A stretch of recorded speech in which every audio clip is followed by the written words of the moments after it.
G'day, g'day. It's your boy Vamp here, and today I want to give a bit of a review and kind of overview of Titan Quest 2, a newly released action RPG, into early access at least, that pretty much stealth dropped last weekend. There wasn't a lot of news about it.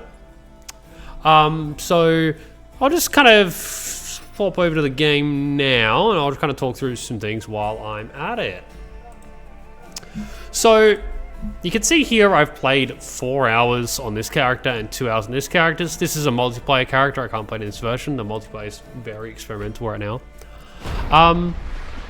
But look, the game seems, you know, pretty good from a ARPG standpoint, but it's very bare bones right now. It is missing a lot of features, and it's also very, very short. That 4 hours, I've finished what the campaign has to offer.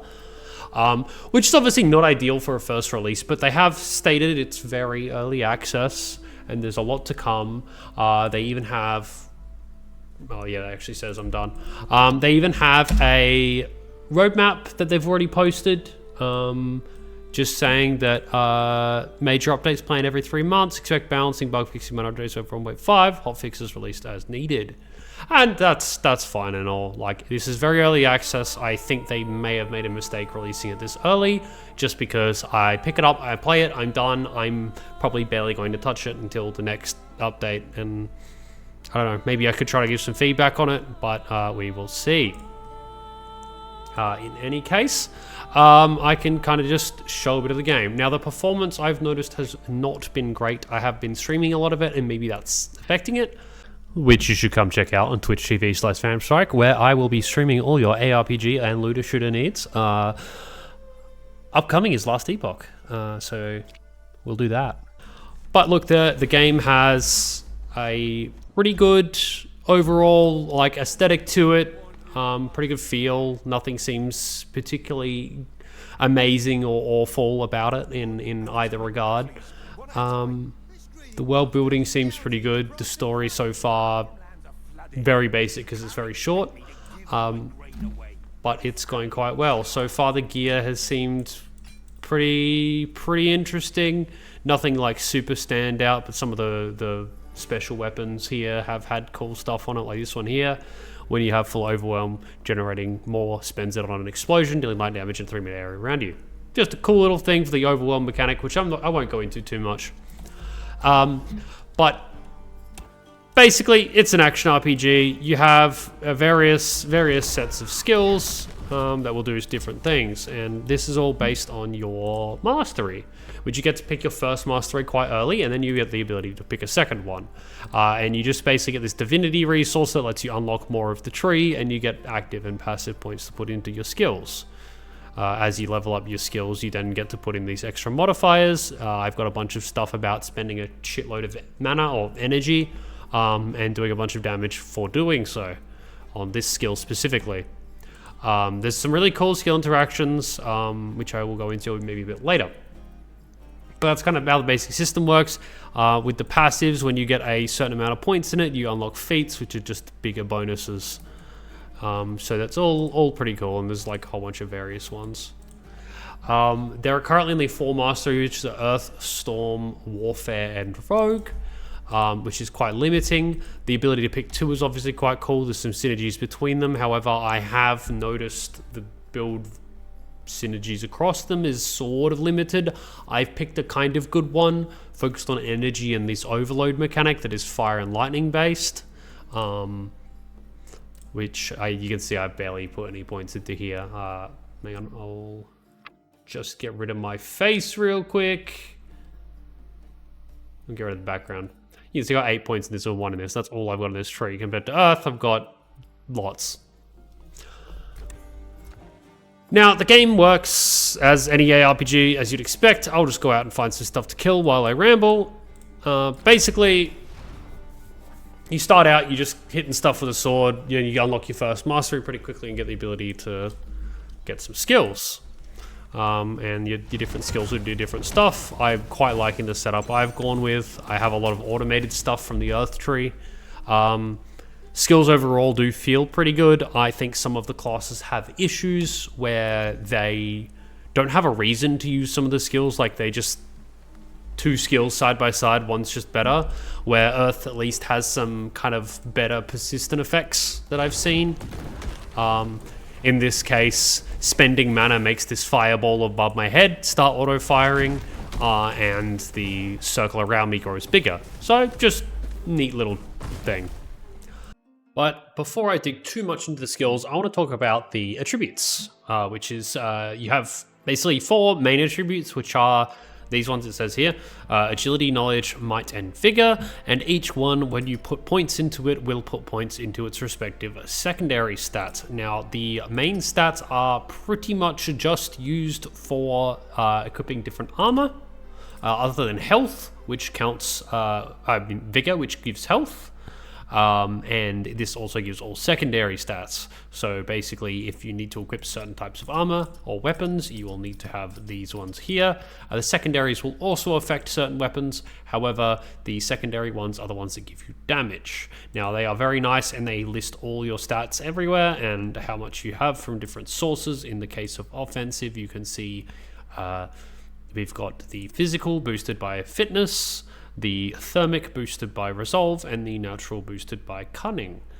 And then you can see your extra modifiers. So just my resolve stat is giving me that base factor of 1.41, and then I have 65% fire and 25% cold. I am focusing all on fire, as you would have just seen.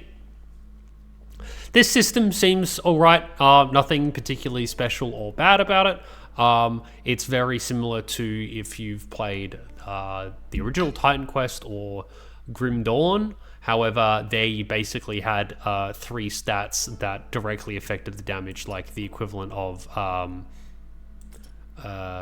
agility in Grim Dawn is cunning, and cunning just ups your physical damage types and offensive power, which was crits.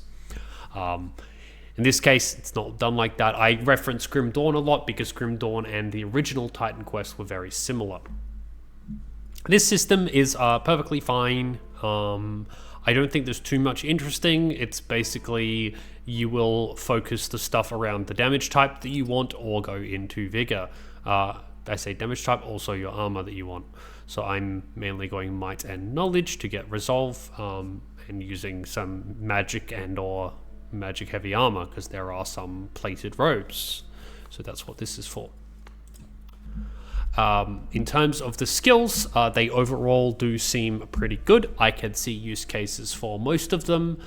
Some of them cost either a lot of energy, though as I said, mine costs a lot, or very little. This one has no cost. And yes, you can customize them in different ways depending on the skill itself. These things in particular are not like the most interesting. I actually think one of the more interesting things about the skill system at the moment is the fact that you can modify your core skills, which your core skills include your dodge, your barrier. Barrier is a defensive ability that uses a bit of energy to gain barrier. Barrier is just like an energy shield. It just blocks damage. The amount that you get is based on your armor. As it says, their total is determined by your free barrier and energy barrier. So shields will give free barrier, and any robes or plated robes, here we got plated robes, will give energy barrier. We have energy barrier there and energy barrier there. Energy barrier actually spends energy to do so.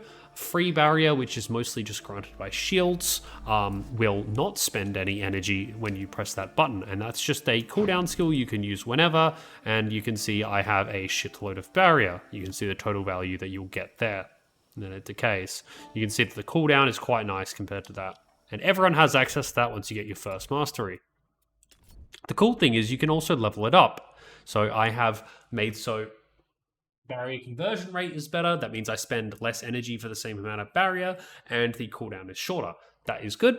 And then I'm also using one that makes so the barrier decays slower, and for 3 seconds after use, I regenerate barrier every second. And there are a bunch of different abilities here. This one makes your barrier decay very quickly, but it makes it much stronger. The 100% increased global free barrier,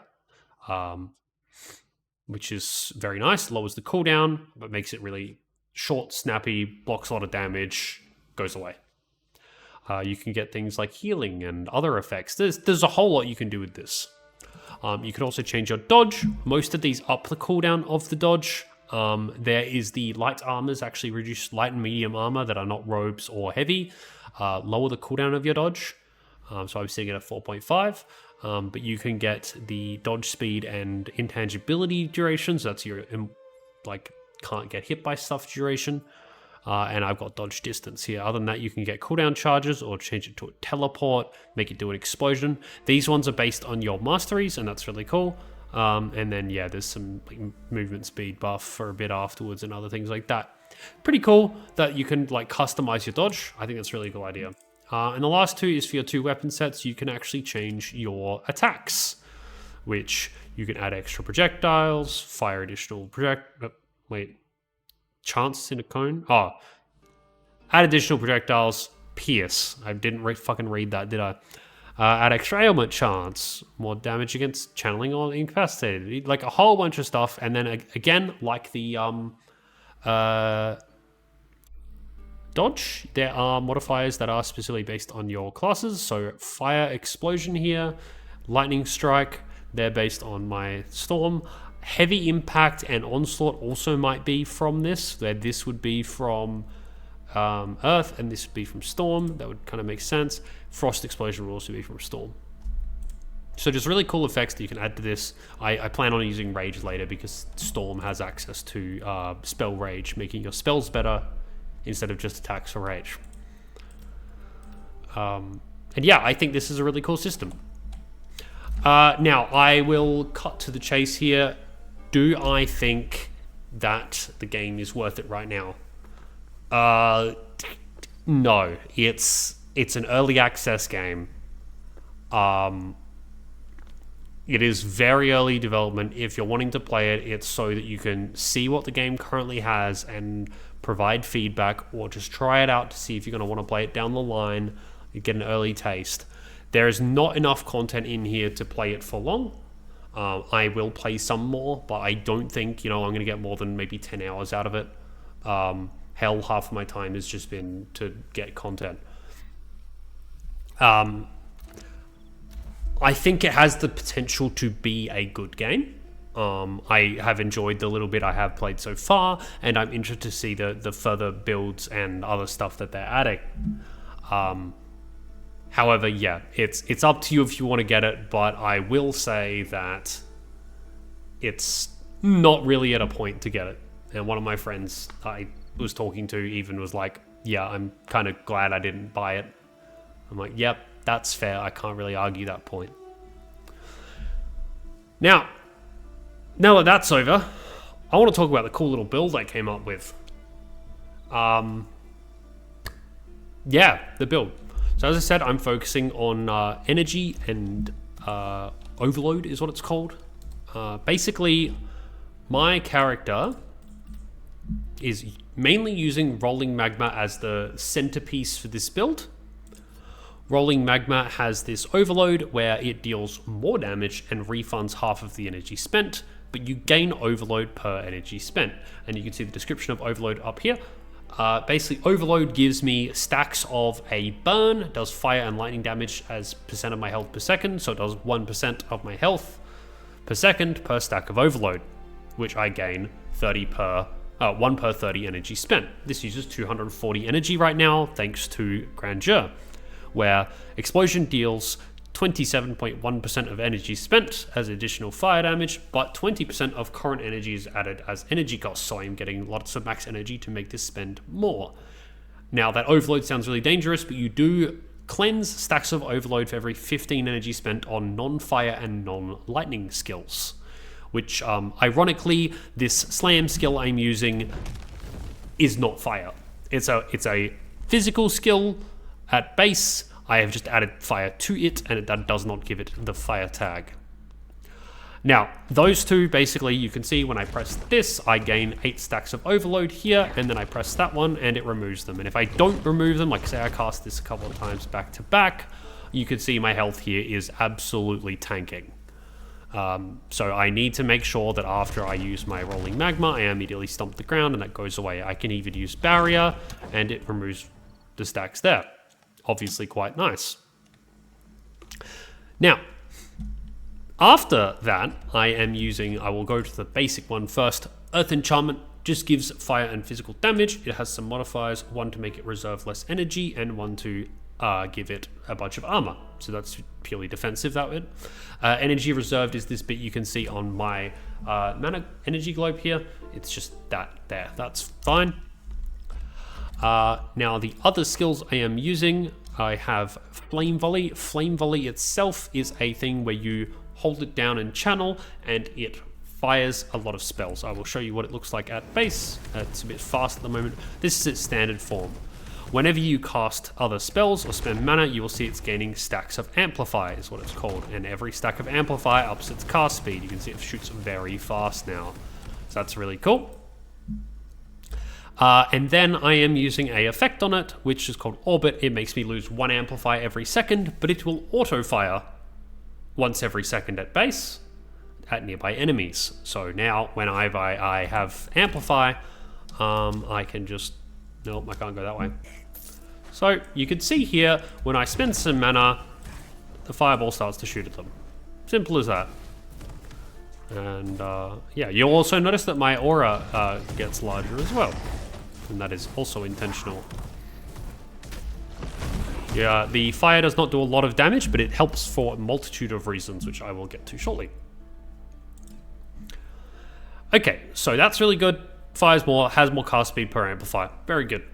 I'm then using this Ring of Flame. Ring of Flame deals damage in an area around you, more damage and radius per amplifier. While active, you gain amplify based on energy spent, same as the other one. Max stacks, and they last 3 seconds independently. Now, normally, you need to active and use it. And when you activate it, it will then grant a bunch of energy all at once. So it normally looks like this. It gives a buff, makes you run faster, and then spending mana will then give me extra amplify. But I have decided to go with the effect that makes it permanent but reserve energy, which removes these active buffs though, which is fine. But now, yes, I just always have the flame aura around me, and when I spend energy, it still just gets really big. Very cool. And the last part I want to show is the Ignite spell, which is a simple lights an enemy on fire, and then just does damage over time. And you can get things like Resistance Shred, does an explosion on end, and this is the reason I am using it mainly. Flame Volley has a 15% chance to apply Ignite on hit, which we have Flame Volley going off all the time. So that is going to be applying the Ignite, and then the Ignites will cause enemies to explode. There we go. 15% doesn't sound like a lot, but it is, going quite fast. That is also in tandem with one of these passives, which is killing a burning enemy has a 25% chance to cause an explosion. And then I have the extra feat, which is a 10% extra chance of the explosion. So you can kind of see I have this whole thing going on, and it's very nice. And a lot of the passives are focused around, we have spell damage and spell energy costs with max energy. We got energy regen, extra energy regen, max energy, skill cost. We got some barrier and armor, just some nice defensive damage with overload abilities, and energy recovered for overloads generated. And yeah, the explosion. In Storm, I just have energy regen with some damage directed back to my energy. And then this one I took for Spell Rage, but I'm barely using it. And the 1 point for 6% damage and 4% cast speed was really good. I was using Spell Rage on my attack usually, but I decided to take that off because I wasn't doing much with it. So, you've seen what it looks like against a group where things explode. Let's go fight a boss. 1 second.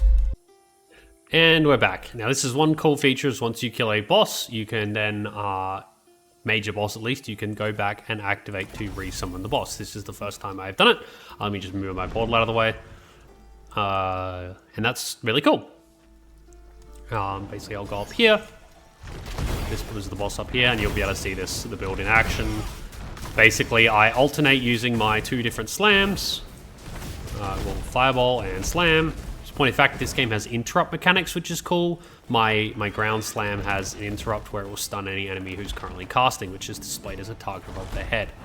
Regular enemies can be interrupted this way, bosses cannot, but bosses will still show that they're about to cast a big skill. We'll be able to see that in a second. Bosses do hurt as well. You have to play it pretty safe, really make use of your dodge and avoid the abilities. So you can see there, that hurts. That's a lot better if I'm up close, because I can get behind him, basically just alternate going forwards and back behind him. That's also very painful. One cool thing is the health and energy flasks. The health flasks restore based on damage dealt, as opposed to other games that either have cooldown or... I'm dead. Cooldown or kill based. This is based on damage. The energy flask is just a 15-second cooldown, because I don't think it really makes sense. I don't know. Let's go back and try that again.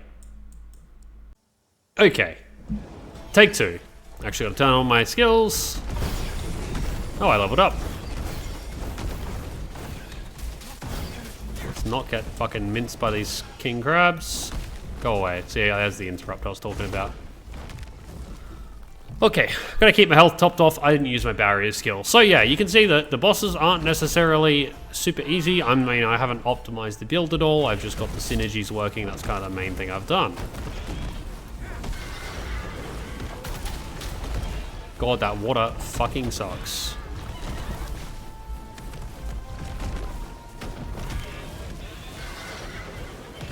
Yep, cool, I was ready, and I was ready for that this time as well. Very cool. Yep, that hurts. Yep. So he is... That's the skill that's going to kill me, apparently. Oh, and one other feature that is very cool is when you die, you drop a portal either outside the boss arena or near where you died, which you can just teleport to one time. This is my portal that I dropped before, but yeah, you can just teleport straight there.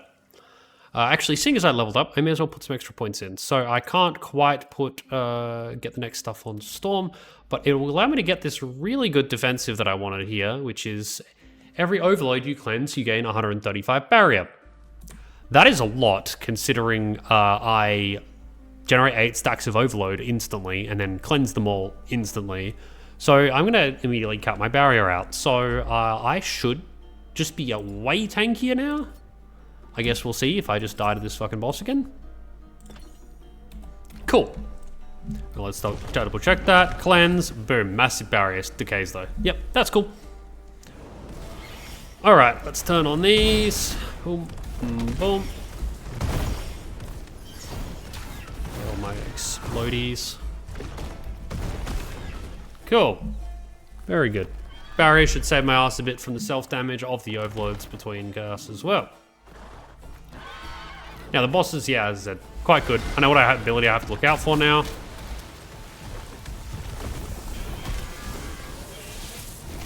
He follows up with that. Cool. Dodge that one. Oh, I didn't have dodge up. Oh, that's fine.